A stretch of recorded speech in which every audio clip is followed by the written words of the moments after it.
Что черты лица Си Цзиньпиня говорят о его характере и как это повлияет на весь мир?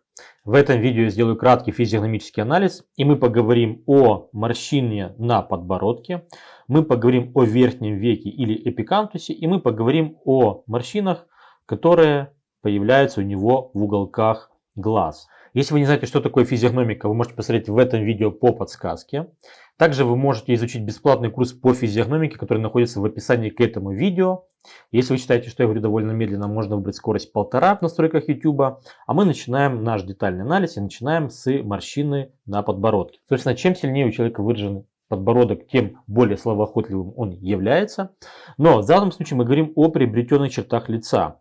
И когда морщина опускается очень низко, сейчас мы говорим в целом, да, то мы, как правило, имеем в виду человека манипулятивного, человека, ценность слов которого довольно-таки низкая. Человека лжеца, человека, которому нельзя доверять, ему не стоит доверять. На этом этапе необходимо выдохнуть и сделать шаг назад и посмотреть на всю картинку целиком. Дело в том, что в китайской культуре в целом и в китайской культуре политики и предпринимательства нет такого, что ударили по рукам, сразу же договорились, да, и пошли что-то делать. Долго присматриваются, долго принюхиваются, долго общаются, долго слушают. Поэтому к словам, которые говорят в этой культуре, стоит относиться часто философски. Это не может быть стопроцентное да, это не может быть стопроцентное нет. И если вы представитель западной культуры и вы считаете, что необходимо говорить четко по делу и уже организовывать какие-то совместные действия, то в этой культуре необходимо понять другого человека, можно ли с ним идти рука об руку, можно ли ему доверять, можно ли на него тратить свое время, не пострадает ли моя репутация от того, что я буду с этим человеком взаимодействовать. И еще миллион таких вопросов. Поэтому здесь мы видим человека, вот давайте обратим внимание на эту историю. Опять-таки, если бы это были наши широты, если бы это была Украина, страны СНГ, даже, не знаю, любая западная цивилизация, мы бы говорили о том, что человек лжец и не стоит полагаться на его слова. В данном случае, опять-таки, не стоит полагаться, вернее как, более корректная трактовка звучит следующим образом. К словам этого человека стоит относиться философски, да, и воспринимать их немного под иным углом. Окей, и мы понимаем, что человек, который сколько ему, уже под 70 лет, да, добился такой позиции, 2 срока удержался у власти, сейчас он 3-й срок начинает правление в Китае, да, правление коммунистической партии и, собственно, всем Китаем. Понятное дело, что без разговоров было бы невозможно этого достичь. Идем дальше. Обратите внимание на вот эти интересные гусиные лапки, как называют косметологи. Да? Физиономика это называется морщины панорамности. Эти морщины, не буду детально вдаваться в теорию, но в целом они говорят о том, что человек широко смотрит на картинку. И здесь можно провести аналогию с игрой Go. Да, игра Go, она довольно, это самая сложная игра. И в целом эта игра отражает то, что мы здесь видим. Си Цзиньпинь смотрит на какую-либо проблему всегда с глобальной точки зрения. Даже если проблема локальная, он будет оценивать глобальную обстановку для того, чтобы понять, как это можно решить. Или как решение этой проблемы локальной повлияет на глобальную обстановку. Собственно, это очень правильная история для любого руководителя, любой, не знаю, то ли компании, то ли подразделения, то ли даже страны.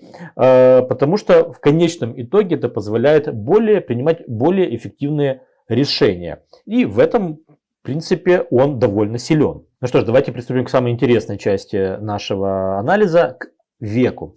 В данном случае веко опущенное. У азиатских монголоидных народов оно всегда опущенное, называется эпикантус. И здесь есть очень простая линейная трактовка, которая говорит следующее, что веко опускается тогда, когда человек закрывается от объективной информации извне. Человек не хочет целиком не хочет раниться о некомфортную, о токсичную какую-то информацию. Ему это неприятно. Если это опущенное веко проецировать не только на Си Цзиньпиня, а вообще на весь Китай и на всю китайскую культуру, то это будет иметь очень далеко идущие последствия. И для того, чтобы в этом разобраться, необходимо понять вообще, каков функционал глаза как такового. Если мы говорим про глаз, то это тот орган, которому постоянно что-то надо. Да? Вот, носу на самом-то деле надо очень мало. Да? Носу надо понять, что есть на самом деле, в чем суть, что это мы нюхаем, это настоящее или нет. Глаз, он постоянно активно все анализирует, и это тот орган, который ставит цель и план достижения этой цели. Да, собственно, визуализация, можно так это называть, одна из функций это визуализация. Поэтому глаз максимально открыт в двух случаях. Это любопытство или же это страх, да, когда надо максимально включиться и проанализировать, с чем мы имеем дело. Когда же человек расслаблен, глаз полуприкрытый, сонный. Но когда человек не хочет вообще смотреть, что еще где есть, ему комфортно здесь и сейчас, и он хочет, знаете, как укутаться в это одеялко, начинает опускаться веком. Сейчас я говорю именно про психологические процессы. Не знаю, почему так получилось, что у монголоидной расы веко опущенное. Возможно, это как-то связано с тем, что необходимо было спрятать слезную железу, чтобы она на ветру или на холоде не обветривалась. В принципе, здесь очень интересная корреляция с северными народами, у которых маленькие носы, потому что чем меньше нос, тем сложнее его обморозить. Да? Там нету такого французского шнобеля, который необходимо как-то согревать, а маленький прижатый нос близко к лицу, он отлично циркуляция крови, и он греется. Возможно, здесь тот же эволюционный механизм. Но в конечном итоге, что мы получаем? Мы получаем тенденцию, или другими словами, акцентуацию, в которой нет потребности в новых целях, да, и в планах достижения этих целей. Сейчас же, конечно, в комментариях все набросятся, скажут, а как же так, Китай изобрел порох, Китай изобрел бумагу, вату и еще много всего остального. Безусловно, согласен, но я точно не знаю, когда это было сделано. Это было сделано до того, как Китай был захвачен монголами и другими народностями, и только потом они ассимилировали своей культурой. Или после. Собственно, какой был китаец до того, как были все эти массовые захваты Китая другими странами? Как выглядели те люди, которые это изобрели? Более того, известно, что среди китайской элиты были представители и других народов, те же монахи и иезуиты. Поэтому это мы до конца не знаем, как происходило. Но последние несколько сотен лет глобальных изобретений от Китая не было. Что было? Была адаптивность максимальная, и в целом круглолицых среднеголовых китайцев это отлично характеризует. Было копирование, но инновационности не было. К какому выводу я вас подвожу? К такому, что я не вижу у Китая какой-то глобальной идеи для всего человечества. Да, я понимаю, что задача Си Цзиньпина и в целом Китая это чтобы не было больших каких-то изменений, важна стабильность. Это чтобы холодильник был полный. Собственно, и чтобы культура Китая, она была признана. Но какой-то инновационности, какой-то технологичности или техногенности, не знаю, как правильно сказать, я здесь не вижу. Какой-то заявки на общечеловеческую идею, новую концепцию я здесь тоже не вижу. И если вернуться назад к анализу Си Цзиньпиня, то я вижу довольно сильного, прагматичного, интуитивного бойца.